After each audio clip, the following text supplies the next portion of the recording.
आपने सुना होगा कि कुछ वक्त ऐसे होते हैं जब हमारी और दूसरी दुनिया के बीच के पर्दे हट से जाते हैं। रात के 3 बजे का वक्त, कहते हैं ये उन्हीं में से एक है।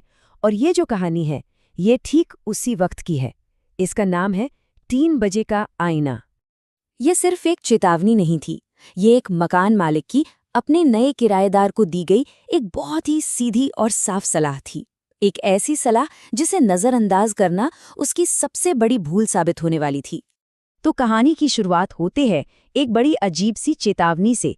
चलिए देखते हैं कि आखिर उस रात ऐसा क्या हुआ। तो हमारी कहानी का जो मुख्य किरदार है उसका नाम है आदित्य। एक आम सा नौजवान जो एक नए शहर में अपनी नई जिंदगी शुरू करने के सपने लेकर आया था। रहने के लिए उसे एक कमरा मिला, थोड़ा पुराना सा, शहर की भीड़ भाड़ से जरा हटके। उस कमरे की हवा में ना एक अजीब सी, मतलब एक भारी सी खामोशी थी। ऐसा लगता था जैसे उसकी दीवारें न जाने कितने राज अपने अंदर दबाए बैठी हैं।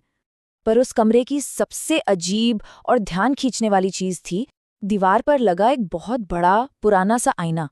मतलब उसे देखकर ऐसा नहीं लगता था कि वो बस एक शीशा है। ऐसा लगता था मानो वो उस कमरे की आत्मा हो, जो चुपचाप हर आने जाने वाले पर अपनी नजर रखता है।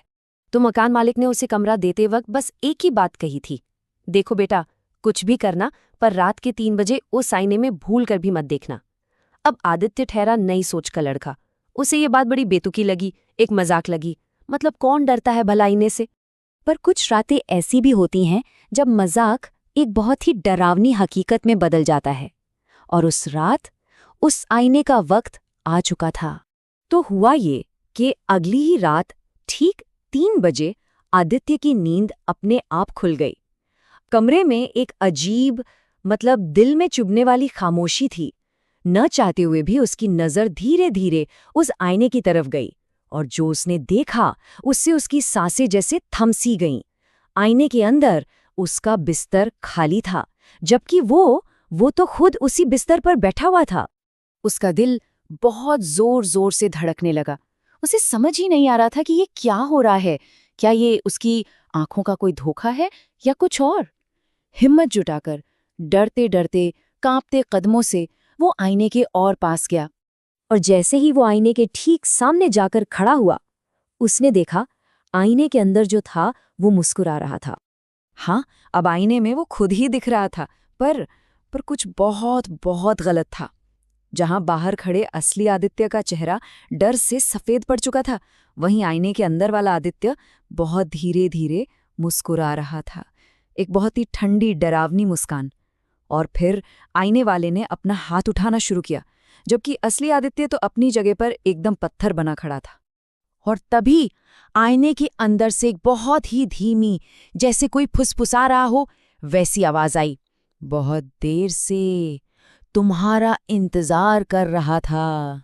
बस उस एक पल में आदित्य सब कुछ समझ गया।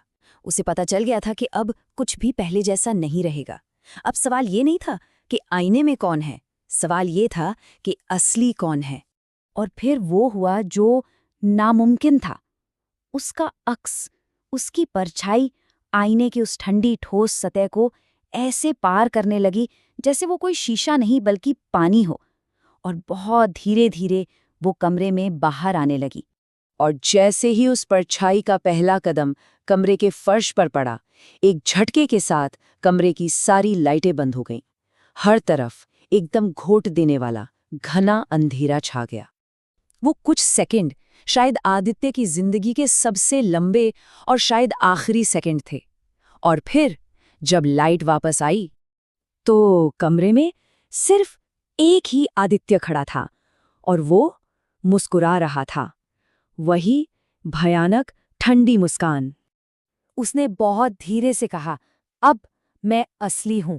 और असली आदित्य, वो हमेशा हमेशा के लिए उस पुराने आईने के अंदर कैद हो चुका था, एकदम खामोश, बेबस, आईने की दूसरी तरफ से अपनी ही जिंदगी को किसी और के हाथों में जाते हुए देखने के लिए मजबूर। तो अब सवाल ये उठता है कि अगर कभी किसी की नींद रात के ठीक 3 बजे खुले और उसे ऐसा लगे कि आईने में उसका अक्स अपने आप हिल रहा है, तो क्या कोई उस आईने में देखने की हिम्मत करेगा?